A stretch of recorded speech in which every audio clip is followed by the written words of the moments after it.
നമസ്കാരം.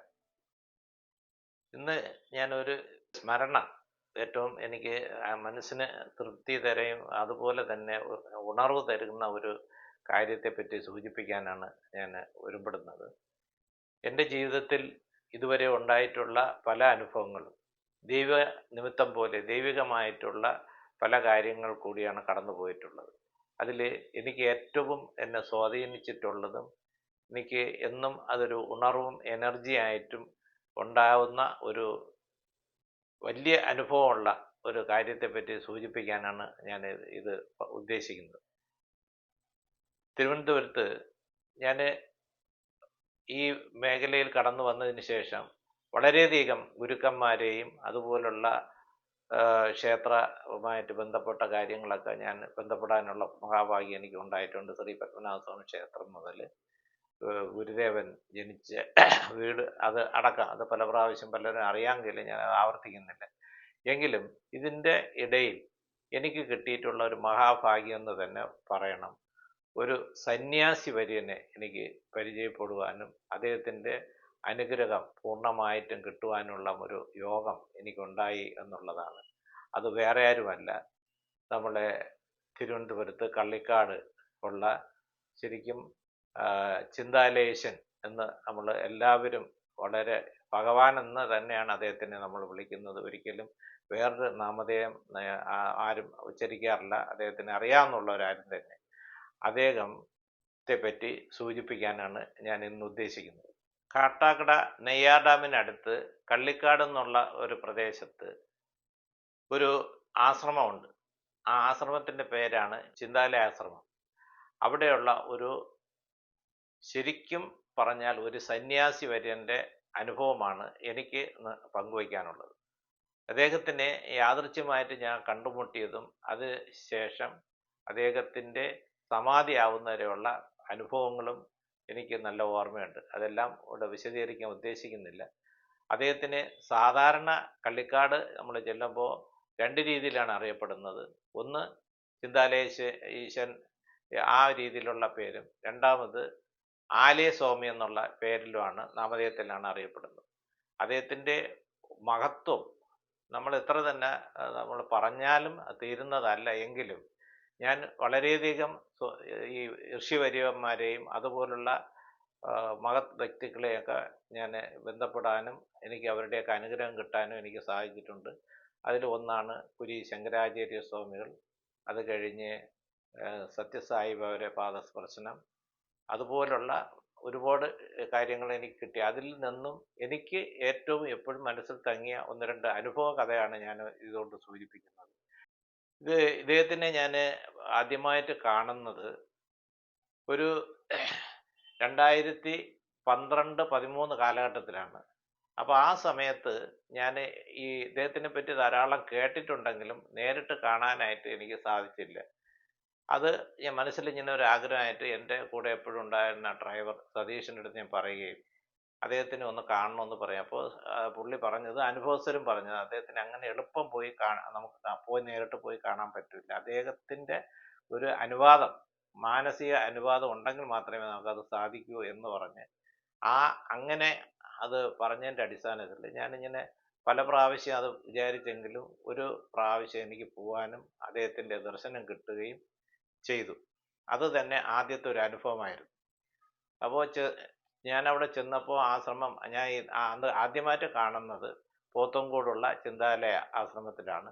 അവിടെ ചെന്ന് അദ്ദേഹത്തിനെ കാണുന്നതിന് വേണ്ടി ആ പ്രധാന ഗേറ്റിൻ്റെ അവിടെ വന്നപ്പോൾ അവിടെ ഒരു ചിട്ടവട്ടങ്ങളൊക്കെ ഉണ്ട്. ആരാണ് വരുന്നത്, പുതുതായിട്ട് ആര് വന്നാലും പേരും അഡ്രസ്സും എവിടെ നിന്നൊക്കെയാണെന്നുള്ള ചോദിച്ച് മനസ്സിലാക്കിയിട്ട് അവിടെ അത് എഴുതി വെച്ച് അത് പാനോട് പറഞ്ഞതിന് ശേഷം പെർമിഷൻ കിട്ടണമെങ്കിൽ മാത്രമേ നമുക്ക് അദ്ദേഹത്തിനെ കാണാനുള്ള ഒരു ഭാഗ്യം ഉണ്ടാവും.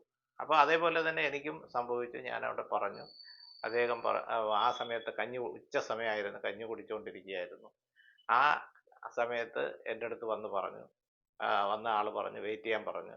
അപ്പം തിരിച്ച് നേരെ ഞാൻ അദ്ദേഹം പറഞ്ഞ സമയത്ത് 12:30 അകത്ത് കയറി. എൻ്റെ മനസ്സിലുണ്ടായിരുന്ന ആ ഒരു സ്വാമിജിയുടെ രൂപം ഞാൻ വളരെയധികം പെട്ടാണ് അത് ദർശിക്കാനായിട്ട് എനിക്ക് കാണാൻ പറ്റിയത്. അദ്ദേഹം ശരിക്കും പറഞ്ഞാൽ ഞാൻ മനസ്സിൽ കണ്ടത് കാവിയൊക്കെ ഉടുത്ത് ഒരു വലിയ സന്യാസിയുടെ ആ വേഷം, നമ്മളെ മനസ്സിൽ സാധാരണ കാണുന്ന സന്യാസിയുടെ ഒരു വേഷമാണ് ഞാൻ പ്രതീക്ഷിച്ചത്. അവിടെ ചെന്നപ്പോൾ ഞാൻ ആദ്യം ഇങ്ങനെ, ഞാനും എൻ്റെ സുഹൃത്തും കൂടെ അവിടെ ചെന്നപ്പോൾ അദ്ദേഹം ഇങ്ങനെ അവിടെ ഒരു കസേരയിൽ ഇരിക്കുന്നു. അപ്പോൾ ഒറ്റ നോട്ടത്തിൽ എന്നെ കണ്ടത് തന്നെ അദ്ദേഹം ഇങ്ങനെ കൈകൂപ്പി തൊഴുതു. ഞാനും അതുപോലെ തൊഴുതു. അപ്പോൾ നോക്കി ആ വേഷവിധാനം കണ്ടപ്പോൾ തന്നെ ഒരു സാധാരണ കൈലി ഉടുത്ത് ഒരു തോർത്ത് തോളി ചുറ്റി ഇരിക്കുന്ന ഒരു ദിവ്യ മുഖമുള്ള ഒരാളിനെയാണ് എനിക്ക് അവിടെ കാണാൻ പറ്റിയത്. അപ്പോൾ അത് തന്നെയായിരിക്കും സ്വാമിജി എന്ന് എനിക്ക് ഒറ്റനോട്ടത്തിൽ എപ്പോഴും മനസ്സിലായി. എങ്കിലും അദ്ദേഹം എൻ്റെ അടുത്ത് ചോദിച്ചു എവിടെ നിന്നാണ് വരുന്നത്. അപ്പം ഞാൻ പറഞ്ഞു ഇങ്ങനെ കാട്ടാക്കടയാണ്. എന്താ വന്ന കാര്യം? ഞാൻ പറഞ്ഞു ഒന്ന് കാണണമെന്ന് തോന്നി. ചിരിച്ചുകൊണ്ടേ അങ്ങനെ പറഞ്ഞു. ഉടനെ തന്നെ മറുപടിയും വന്നു, കണ്ടില്ലേ എന്നാ പൊയ്ക്കൂടെ എന്നുള്ള ഒരു പ്രതികരണമാണ് ഉണ്ടായത്. ഇത് അക്ഷരാർത്ഥത്തിൽ ഞാൻ സ്തംഭിച്ചു പോയി. കാരണം ഇദ്ദേഹത്തിന് നമ്മൾ ആ പറഞ്ഞതിലുള്ള ആ അനൗചിത്വമാണ് എനിക്ക് അപ്പോഴും ഫീൽ ചെയ്തത്. കാരണം സ്വാമിജിയെ ഒന്ന് കാണണമെന്ന് എനിക്ക് തോന്നിയത് വാസ്തവമാണ്. പക്ഷെ അദ്ദേഹത്തിന്റെ മുഖത്ത് നോക്കിയിട്ട് എനിക്കൊന്ന് കാണണം എന്ന് തോന്നിയെന്ന് പറഞ്ഞപ്പോഴും പറഞ്ഞു കണ്ടില്ലേ പിന്നെ പൊയ്ക്കൂടെ എന്നുള്ള ഒറ്റ ചോദ്യം.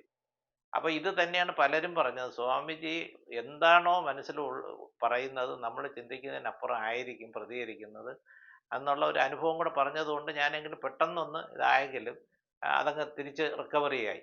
അത് കഴിഞ്ഞിട്ട് നേരെ അടുത്ത ചോദ്യം, എന്തെങ്കിലും ആഹാരം കഴിച്ചിട്ടുണ്ടോ? അപ്പോൾ ഞാൻ ഈ ഉച്ച സമയമായതുകൊണ്ട് ഇവിടെ എൻ്റെ കൂടെ വന്ന് സുഹൃത്ത് പറഞ്ഞത് അവിടെ ചെന്നാൽ കള്ളമൊന്നും പറയരുത്, ഉള്ളതേ പറയാം. അപ്പം ഞാൻ യഥാർത്ഥത്തിൽ ഭക്ഷണം കഴിച്ചിട്ടില്ലായിരുന്നു. അപ്പോൾ പറഞ്ഞു നിങ്ങൾ ഭക്ഷണം കഴിക്കണം, ഒരു രണ്ടുപേരും കൂടെ ഭക്ഷണം കഴിച്ചിട്ട് വാ. അങ്ങനെ ഭക്ഷണവും കഴിച്ച് തിരിച്ച് അദ്ദേഹത്തിൻ്റെ മുന്നിൽ വന്ന് ശരി കാണാം എന്ന് ഞാൻ വന്ന് അദ്ദേഹത്തിനെ കണ്ടപ്പോൾ ശരിയെന്ന് പറഞ്ഞ് വേറെ ഒന്നും കൂടുതൽ പറയാനൊന്നും നിന്നില്ല. വേറെ കുറേ ആൾക്കാരവിടെ ഉണ്ടായിരുന്നു. അപ്പോൾ മറ്റു കാര്യങ്ങളൊന്നും ചോദിക്കാനും നിന്നില്ല, ഒന്നും പറഞ്ഞില്ല. അപ്പോൾ കൂടെ ഉള്ളവരും പറഞ്ഞ് ശരിയെന്ന് പറഞ്ഞിട്ട് ഞാൻ അവിടെ നിന്ന് അങ്ങ് തിരിച്ചു. അപ്പോൾ ഇതെൻ്റെ അവിടെ നിന്ന് കാറിൽ കയറി ഞാൻ ഈ റോഡിലോട്ട് വന്നപ്പോൾ എൻ്റെ ജീവിതത്തിൽ എനിക്കൊരു വലിയൊരു അനുഭവമായിരുന്നു. കാരണം ഇങ്ങനെ ഒരു സ്വാമി അല്ലെങ്കിൽ സന്യാസി ഇത്രയും ഒരു രീതിയിൽ ഒരു ആളിനെ കാണുമ്പോൾ വേറെ എന്തെങ്കിലുമൊക്കെ വിശേഷങ്ങളൊക്കെ ചോദിക്കുന്ന ഒരു പദവുമുണ്ട്. അപ്പോൾ അതിൽ നിന്ന് വ്യത്യസ്തമായിട്ട്, ഉദാഹരണത്തിന് എനിക്ക് പുരി ശങ്കരാചാര്യ സ്വാമികൾ ആദ്യമായിട്ട് എന്നെ കാണുമ്പോൾ ഞാൻ ആ ആശ്രമം പണിത് കൊടുത്തിട്ട് അന്ന് വൈകുന്നേരം എന്നെ കാണാനായിട്ട് ക്ഷണിച്ചു. അപ്പോൾ അറിയാമല്ലോ ശങ്കരാചാര്യ സ്വാമികളുടെ ചിട്ടവട്ടങ്ങളൊക്കെ അത് വേറെ രീതിയാണ്. അദ്ദേഹം ഒരു പീഠത്തിലൊക്കെ ഇരുന്ന്, അപ്പോൾ കൂടെ വന്ന സ്വാമിജി എൻ്റെ അടുത്ത് പറഞ്ഞു ഇത് ഇന്നാരാണ്, ഇദ്ദേഹമാണ് നമുക്ക് സ്വാമിജിക്ക് വേണ്ടി ഈ ആശ്രമമൊക്കെ പണിതത്, തിരുവനന്തപുരത്തുകാരനാണ്. അത് ഞാൻ പാലക്കാട് ആണ് ആ ആശ്രമം ഉള്ളത്, തപോവനം. അപ്പോൾ അദ്ദേഹം ഈ ശങ്കരാചാര്യ സ്വാമി എൻ്റെ മുഖത്ത് നോക്കിയിട്ട് വളരെ അദ്ദേഹത്തിൻ്റെ തീക്ഷ്ണമായിട്ടുള്ള ഒരു ചൈതന്യം എന്ന് പറഞ്ഞാൽ പറഞ്ഞറിയിക്കാൻ പറ്റില്ല. അദ്ദേഹം ഇങ്ങനെ നോക്കിയിട്ട് ഒരു ഭയങ്കരമായിട്ടൊരു ചിരി അങ്ങ് ചിരിച്ചു. ചിരിച്ചിട്ട് കൊള്ളാം. അപ്പം എന്നിട്ട് പേരൊന്നുകൂടെ അപ്പോൾ അർജുനൻ എന്ന് പറഞ്ഞപ്പോൾ അത് തന്നെ ഒരു 3 പ്രാവശ്യം റിപ്പീറ്റ് ചെയ്തു അദ്ദേഹം, അർജുനൻ. എന്നിട്ട് നന്നായിട്ട് ചിരിച്ചതിന് ശേഷം ഒരു ആപ്പിൾ അവിടെ ഇരുന്നിട്ട് എൻ്റെ കയ്യിൽ തന്നു. അത് തന്നിട്ട് ഞാൻ തൊഴുത് പിന്നെ അവിടെ നിന്ന് ഇറങ്ങി.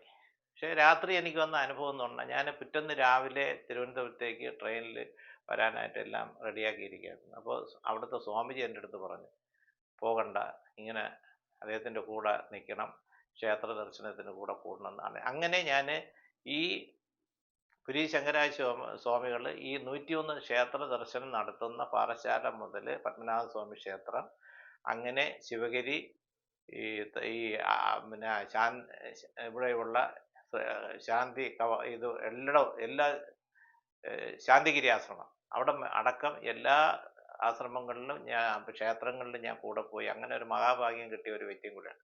അപ്പോൾ ഞാൻ അത്രയും വലിയ ഒരു സന്യാസി ശ്രേഷ്ഠനെ കണ്ട അതേ കാഴ്ചപ്പാടിൽ ഞാൻ ഈ സ്വാമിയെ കണ്ടപ്പോൾ മനസ്സിൽ കണ്ടിട്ട് അദ്ദേഹത്തിൻ്റെ ഇങ്ങനെ ഒരു പ്രതികരണം വന്നപ്പോൾ തീർച്ചയായിട്ടും സ്വാഭാവികമായിട്ട് ആർക്കും തോന്നുന്നത് പോലുള്ള ഒരു ബുദ്ധിമുട്ട് എനിക്ക് തോന്നി.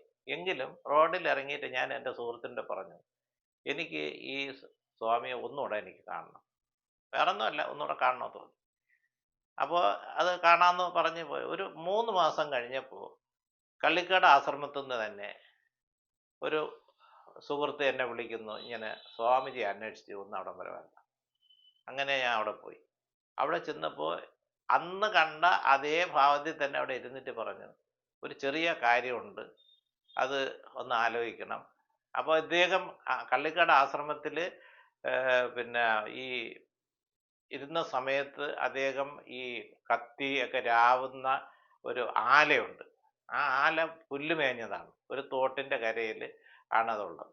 അപ്പോൾ അത് ഈ ഭക്തരെല്ലാ പേരും കൂടി, അദ്ദേഹത്തിന്റെ എല്ലാ ശിഷ്യന്മാരും ഭക്തന്മാരും എല്ലാം കൂടി ചേർന്ന് അത് സംരക്ഷിക്കണം, സ്വാമിജി ഇരിക്കുമ്പോൾ തന്നെ അത് ചെയ്യണം എന്നുള്ള ഒരു നിർദ്ദേശം കൊടുത്തു. പക്ഷേ സ്വാമിജി അതിനൊക്കെ തടസ്സം പറഞ്ഞു, അതിൻ്റെ ഒന്നും ആവശ്യമില്ല, അത് അങ്ങ് പോട്ടെ എന്നൊക്കെ പറഞ്ഞു. എങ്കിലും അവരുടെ എല്ലാം നിർബന്ധത്തിന് വഴങ്ങി അങ്ങനെയാണ് എന്നെ വിളിച്ചത്. അപ്പോൾ അത് എന്നെ സ്വാമിജിയുടെ വായിന്ന് വന്നു, ഇങ്ങനെ ഇവർക്കൊക്കെ ഒരു ആഗ്രഹമുണ്ട്, അതൊന്ന് ശരിയാക്കി എടുക്കണം നിങ്ങളുടെ. അപ്പോൾ ഇനി ഇത് പറയാനുള്ള കാരണം, നമ്മുടെ ചെമ്പഴിഞ്ഞ ഗുരുകുലത്തിന്റെ സംരക്ഷണ മന്ദിരമൊക്കെ ഞാൻ ചെയ്തതെന്ന് സ്വാമിജി മനസ്സിലാക്കിയിരുന്നു. അങ്ങനെയാണ് എന്നെ വിളിച്ചത് ചെയ്തത്. അപ്പോൾ അങ്ങനെ അതിൻ്റെ അടിസ്ഥാനത്തിൽ ഇന്ന് കാണുന്ന കള്ളിക്കാടുള്ള അദ്ദേഹത്തിന്റെ ഈ ചിന്താലയ ആശ്രമം, അതിൽ ആലയായിട്ട് ഉപയോഗിക്കുക, ആലയ സ്വാമി എന്നാണ് അറിയപ്പെടുന്നത്. ആ പുല്ല് മേഞ്ഞ ആ കുടിലിനെ ഇന്ന് കാണുന്ന രീതിയിൽ സംരക്ഷണ ഒരു മന്ദിരം അതിമനോഹരമായിട്ട് കരിങ്കൽ തൂണുകളൊക്കെ കൊണ്ട് ഭംഗിയായിട്ട് ചെയ്തു കൊടുക്കാനുള്ള ഒരു മഹാഭാഗ്യം എനിക്ക് കിട്ടി. അത് കഴിഞ്ഞിട്ട് പിന്നെ പല കാര്യങ്ങളും അദ്ദേഹം എന്നെ വിളിച്ചിട്ടുണ്ട്. അവിടെ ഒരു സ്കൂൾ ബിൽഡിങ്, നഴ്സറി ബ്ലോക്ക്, അത് കഴിഞ്ഞ് ചിന്താലയ ആശ്രമത്തിൻ്റെ ഇന്ന് കാണുന്ന പ്രവേശന കവാടം, ഇതൊക്കെ അദ്ദേഹം എന്നെ കൊണ്ട് പൂർത്തീകരിക്കാനായിട്ട് അവസരം തന്നിട്ടുണ്ട്. അപ്പോൾ ഇതിലൊക്കെ ഞാനിപ്പോൾ പറയാൻ കാരണം, ഈ ജൂൺ 2021 ജൂൺ 22 അദ്ദേഹം സമാധിയായത്. ഇപ്പോൾ അതിൻ്റെ സമാധി വാർഷികവും അദ്ദേഹത്തിൻ്റെ ഈ കാര്യങ്ങളും ചിന്താലയ ആശ്രമം പോത്തൻകോട് നടക്കുകയാണ്. അതിനോടനുബന്ധിച്ച് ഞാൻ അദ്ദേഹത്തിൻ്റെ സ്മരണ പങ്കിടാൻ വേണ്ടിയാണ് ഇങ്ങനെ ഒരു വീഡിയോ ചെയ്യുന്നത്. എൻ്റെ ഓഫീസിൽ അതാണ് ഞാൻ പറയുന്നത്. ഇത് പറയാൻ കാരണം, നമ്മുടെ ജീവിതത്തിൽ എങ്ങനെയൊക്കെ ആൾക്കാർ പിന്നെ ഈ ദൈവികമായിട്ട് നമുക്കൊരു ചൈതന്യം ഉണ്ടാക്കുന്ന തരത്തിൽ നമ്മൾ ആ ഒരു ചിന്ത പോകുന്നത് എങ്ങനെയാണെന്നുള്ളത് ഞാൻ അത് ഒന്ന് പറയാനും കൂടിയാണ് ഈ അവസരം ഉപയോഗിക്കുന്നത്. എൻ്റെ ഓഫീസിൽ ഞാൻ വന്ന് കയറുമ്പോൾ എൻ്റെ വലതുവശത്ത് ഒരു ഫോട്ടോയും ഞാനും കൂടെ നിൽക്കുന്ന, അദ്ദേഹവും സ്വാമിജിയും ഞാനും കൂടെ നിൽക്കുന്ന ഒരു ഫോട്ടോ ഉണ്ട്. ഇത് വേറെ ആർക്കും കിട്ടാത്ത ഒരു മഹാഭാഗ്യമാണ്. ആർക്കും അങ്ങനെ ഫോട്ടോ എടുക്കാനുള്ള അനുവാദം അദ്ദേഹം ജീവിച്ചിരുന്ന കാലത്ത് കൊടുത്തിട്ടില്ല. അത്രയും ഒരു മഹാഭാഗ്യം എനിക്ക് കിട്ടിയിട്ടുണ്ട്. ഞാനിവിടെ വന്നാൽ ആദ്യം നിലവിളക്ക്, അവിടെ വിളക്ക് കൊളുത്തി, അത് കഴിഞ്ഞ് നേരെ ഓഫീസ് റൂമിൽ വന്നാൽ ഇവിടെ രണ്ട് ഗുരുക്കളുണ്ട്. ഒന്ന് ശ്രീനാരായണ ഗുരുദേവനും അത് കഴിഞ്ഞ് ഈ ചിന്താലയ ഭഗവാനുമാണ്. അത് എൻ്റെ എല്ലാ ദിവസവും എൻ്റെ ഈ ചൈതന്യം എന്നെ സ്വാധീനിച്ചിട്ടുണ്ട്. അത് ഒരുപാട് കാര്യങ്ങൾ ഭഗവാനെ പറ്റി എനിക്ക് പറയാനുണ്ടെങ്കിലും ഇപ്പം ഞാൻ അതിലേക്ക് മുതിരുന്നില്ല.